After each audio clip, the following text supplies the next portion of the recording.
کے گھر میں ان کے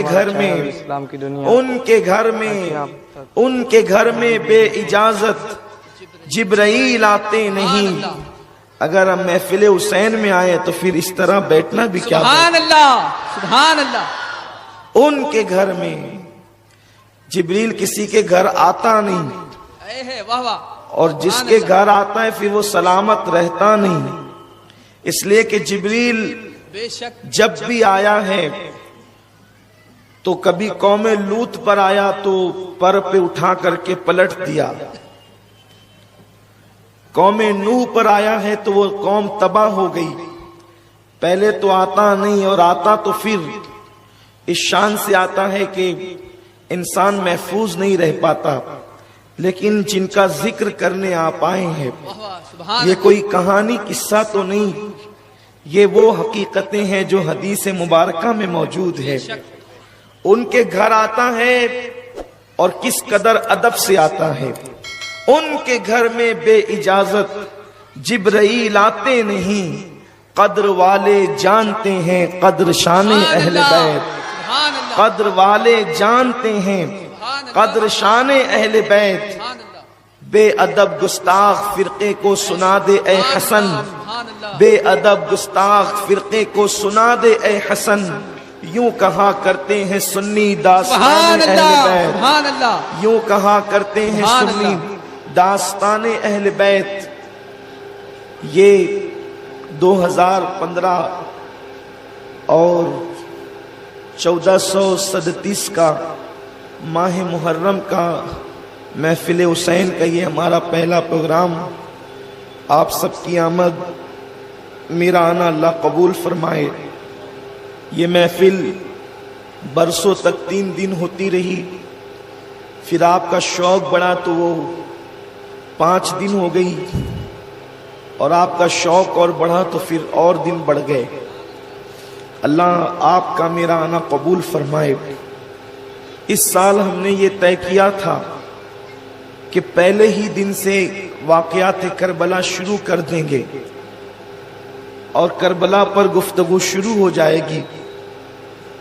لیکن احباب، اس لیے کہ لوگوں کا پریشر بھی تھا کہ ہر سال تو یہی سنتے ہیں کہ وقت کم ہے، اس لیے میں شارٹ کر رہا ہوں۔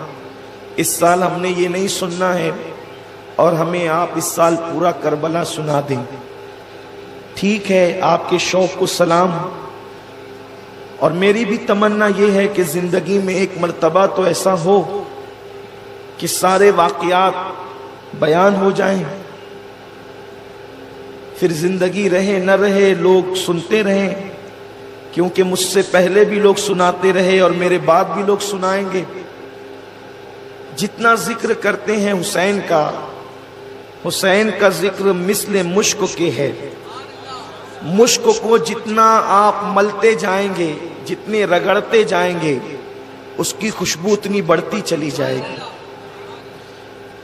تو ایک تمنا ہے، لوگوں کی بھی محبت ہے مجھ سے، اور نسبت حسین کی وجہ سے مجھ سے محبت ہے کہ وہ میری زبان سے کربلا کے مکمل واقعات سننا چاہتے ہیں، اور میں بھی چاہتا ہوں کہ ایسا ہو جائے۔ لیکن سچی بات تو یہ ہے کہ جب تک چاند اور سورج نکلتے اور ڈوبتے رہیں گے، واقعات کربلا نہ مکمل بیان ہوئے ہیں اور نہ مکمل بیان ہو سکیں گے۔ جس کو حسین اعظم سے جتنی نسبت ہوتی جائے گی، جو جتنا قریب ہوتا جائے گا، اتنا ہی وہ کربلا کو اتنے قریب سے دیکھے گا، اور پھر وہ اتنے قریب سے بیان کرے گا۔ یہ عشق پر موقوف کرتا ہے، یہ محبت اہل بیت پر موقوف ہے کہ جس کا عشق جتنا معراج پاتا جائے گا، جتنا عروج پاتا جائے گا، جتنی ترقی پاتا جائے گا، وہ اتنا ہی کربلا پر آگاہ ہوتا جائے گا۔ اور کربلا کو سمجھنے والے اہل دانش سمجھتے ہیں، اہل شعور سمجھتے ہیں، اہل ایمان سمجھتے ہیں۔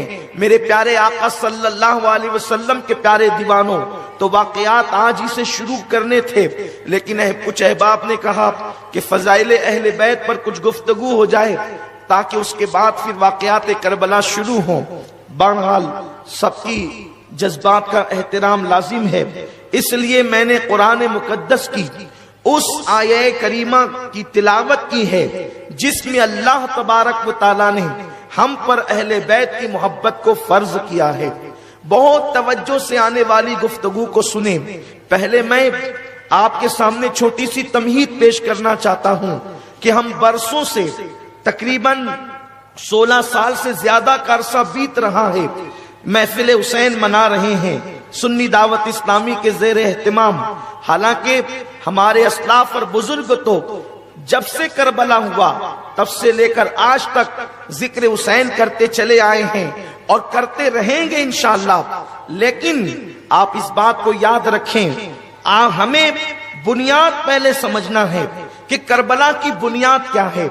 کربلا کیا ہے؟